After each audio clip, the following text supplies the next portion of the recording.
Level Up Your English, Level Up Your Life, English listening practice podcast on real life situations to help you learn naturally and improve in all areas of life. Hey, Daniel, how are you feeling today? Honestly, kind of pumped, Grace. Today's topic hits home for so many English learners. What about you? Same here. This one's going to be big. And I've got a story that really made me emotional while preparing for this episode. Oh, now you've got me curious. But before we get to the story, hey, English learners, welcome back to Level Up English, your go-to podcast for learning English in a fun, simple, and powerful way with real-life transformation stories. I'm Grace. And I'm Daniel. And today's episode is one of the most common struggles we hear from English learners. You can understand English. You watch movies, YouTube videos, even this podcast. But when it comes time to speak, your brain just freezes. You can't find the words. You feel shy. You doubt yourself. And it's frustrating, right? Totally. So today we're going to talk about why this happens and how to fix it, with real strategies, relatable examples, and some mindset shifts that can change everything. Plus, as always, we've got a free downloadable PDF for you, filled with comprehension questions, grammar exercises, and all the highlights from this episode. You can download it straight from the description or the pinned comment below. If you enjoy episodes like this and are committed to improving your English and your life, we'd really appreciate your support. Please show us your love by subscribing, liking this episode, and sharing it with someone who might benefit from it. Don't forget to visit our community post section afterward for helpful quizzes and speaking practice. And make sure to stay until the end because Samantha will join us for the vocabulary breakdown. She'll explain some of the key words and phrases we use today. All right, Grace, take us into the story. You said this one got you emotional? Yes. So this story comes from one of our amazing listeners. Her name is Jiwoo. She's 23 years old and from South Korea. Jiwoo grew up being one of the top students in her English class. She studied hard, aced every test, and could understand English movies and dramas with subtitles.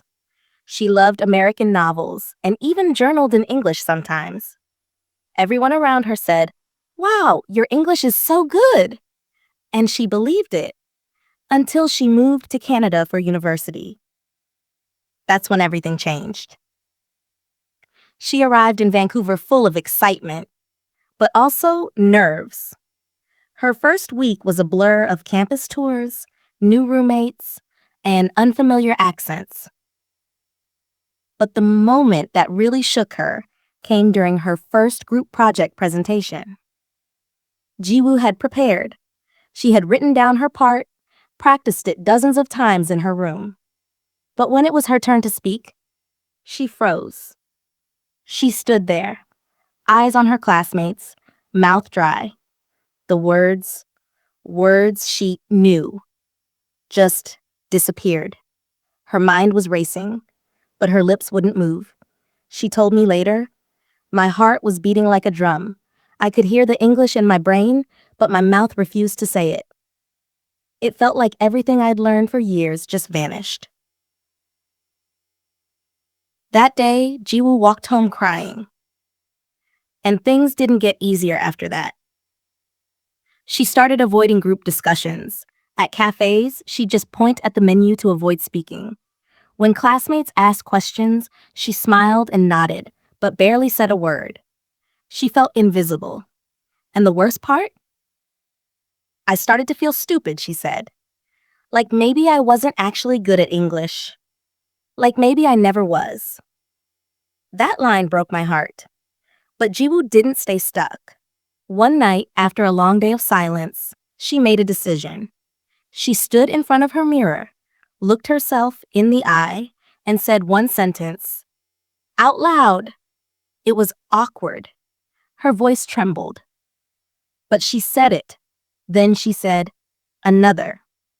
The next day, she recorded a voice memo describing her breakfast. The day after, she watched a drama and repeated the lines out loud like an actor. She joined a conversation club, even though she barely spoke at first, just one sentence per meeting. But she kept going. Little by little, something shifted. Her voice got stronger. Her confidence grew. She stopped waiting to feel ready and started speaking anyway, even with mistakes. And today, Jiwoo leads class presentations. She mentors new international students. And yes, she even makes TikTok in English, talking about her journey. She told me, I still get nervous sometimes, but now I know I can speak. I just had to stop waiting. I had to speak before I felt ready. Her story is a powerful reminder. Understanding English is one thing, but speaking it, that takes courage. And Jiwoo found hers. Wow. That last line hit me hard. I had to stop waiting to feel ready. Exactly. So let's break it down. Why does this happen? Why can you understand English but struggle to speak it? All right. Reason 1, passive learning overload.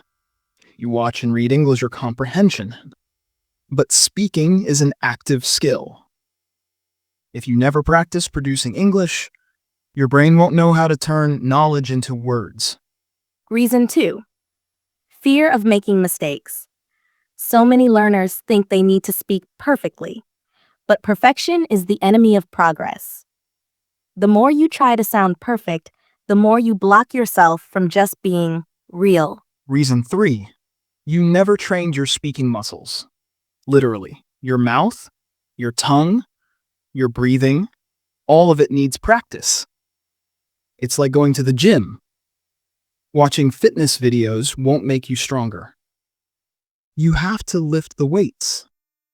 Number 4, you're translating in your head. You understand English, but when you speak, your brain tries to go from your native language to English, and it slows you down. And finally, number 5, you don't feel safe speaking. If your environment is judgmental or you've been laughed at before, your brain will shut down when you try to talk. So how do you break through that? Let's talk about solutions. Step 1, talk to yourself. Seriously. In the mirror, in your room, out loud. Describe what you're doing. Tell a story. React to a video. This builds confidence and fluency. Step 2, record your voice. I know it's awkward, but it lets you hear how you actually sound and track your progress. You'll hear what's good and what to work on. Step 3, get into low-pressure conversations. That could be a speaking app, a language partner, or even a club. Somewhere you can make mistakes and laugh about them. Step 4, learn reaction words. These are short emotional responses like, really? No way. That's crazy. These make you sound natural and help keep the conversation going. Step 5, stop chasing perfection. Start chasing connections. Your goal isn't to impress, it's to express. So if you're listening right now and thinking, that's me, we want you to know you are not broken. Your brain knows English. You just need to give your voice the practice and permission to speak it. And now, let's bring in Samantha for the vocabulary breakdown, so you can use some of today's keywords like a pro.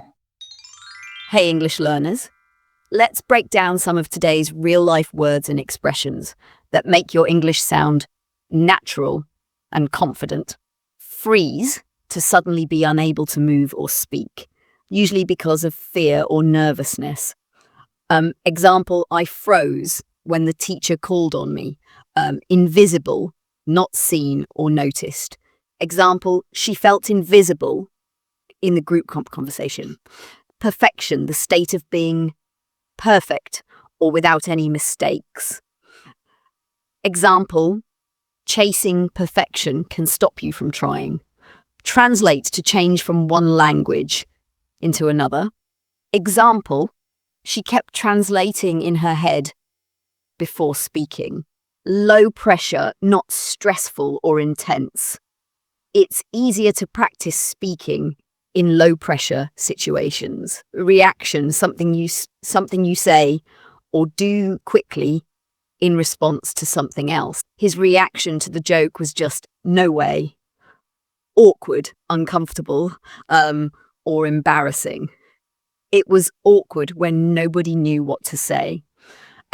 Fluent, able to speak a language easily and well. Example, I want to be fluent enough to travel alone. Confidence, belief in yourself and your abilities. Example, speaking out loud every day helped me build confidence. Express, to show what you feel or think. Example, don't try to impress, just express. Pick one or two of these and use them this week in your speaking, your journaling, or a message to a friend.